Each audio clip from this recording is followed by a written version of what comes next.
Welcome back. This is my second video. This is called OCD, the Worst of Times.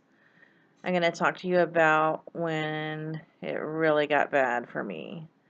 Well, it was about 1991, 92, and I was working in a school, and I was a teacher, and the director, I was obsessed with the director. I remember it starting, the first time I remember it starting was I was in the office and the director came in to the office with a suitcase. And she told the secretary that she was on her way to the hospital. Evidently, she was going to go and have some testing done. And as the director walked out the door, I remember having this terrible feeling in the pit of my stomach. Like, how could you possibly be going to the hospital and not have told me this?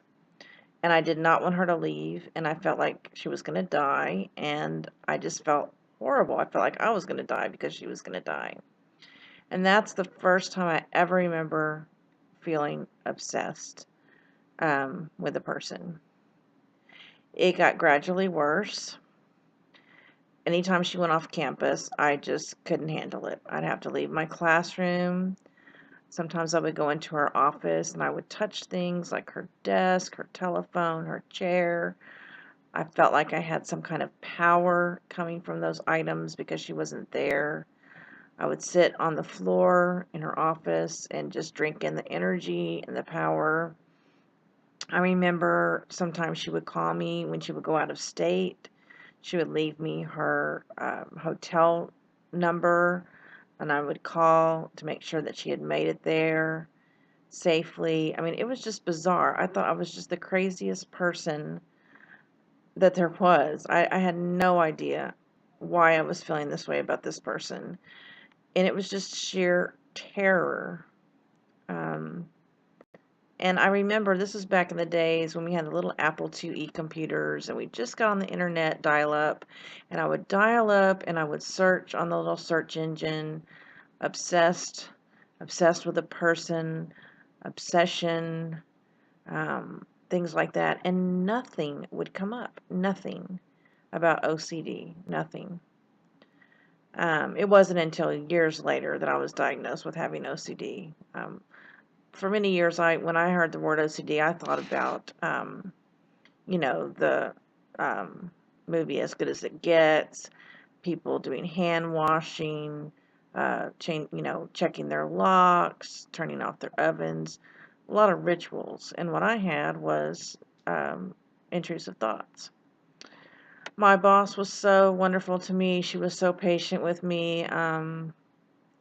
She took me to a psychiatrist friend of hers, and the lady asked me a bunch of questions, and my daughter, I think, was about 18 months old at the time.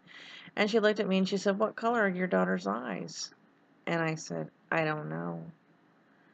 And you could just hear them go, like, "You don't know what your child's eye color is?" And I'm like, "No, I never really thought about that before." So I knew something was really wrong. This psychiatrist sent me to a hypnotherapist, and the hypnotherapist, of course, hypnotized me and told me that the reason I was having these thoughts was because I was in love with my boss. And that's really kind of a joke today with me because that time I already knew what my sexuality was, and I knew that I was not attracted to my boss at all. And I went back to the school and I told my boss what she said. I said, "She says that I am attracted to you, that I'm in love with you, and I'm here to tell you that's not the case. If it was as easy as that, I would welcome that because at least I would know what it is. But that's not what this is." So I ended up being put on Prozac for depression.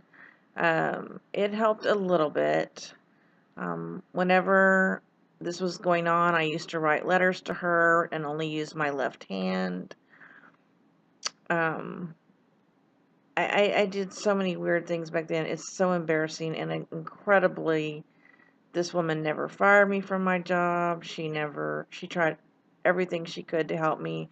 One time she even during Christmas break, I had to be away from her for 2 weeks.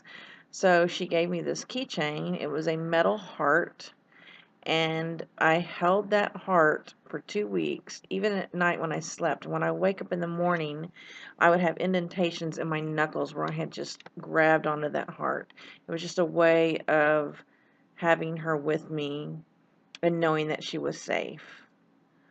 And so the story ended where I ended up quitting my job. I left a really good job, a lot of really great students, a lot of great coworkers, in a very successful school. And it was a really, I want to say it was a poor professional move because I never ever found a school like that again. But I just felt like it was the only thing I could do. I didn't know what else to do. I didn't know any other way of making it go away than just to be away from her. And so this had gone on about 2 years, almost 3 years, and I just decided that I had had enough, and the only way I was going to stop it was to leave and just do it cold turkey. So I haven't seen her since. That was about 1993. I have talked to her a couple of times professionally. And there for a while, I was sending her birthday cards on her birthday, and I've stopped that. But I did write her a long letter when I was diagnosed with OCD because I felt like I owed it to her to tell her what my diagnosis was because we'd just been scratching our heads for 3 years trying to figure out. And what caused it, we'll never know with her. And I've had obsessions with people after this, and I'll talk about that on some of my other videos. And the last time was about 7 years ago. We're in 2014 now. So I just want to tell you that there is hope and it can get better and you can manage it. And it's been about 7 years, 7 or 8 years since my last obsession with a person. I do have other OCD symptoms, but so I will talk about some other things on my next video. Until then, peace out.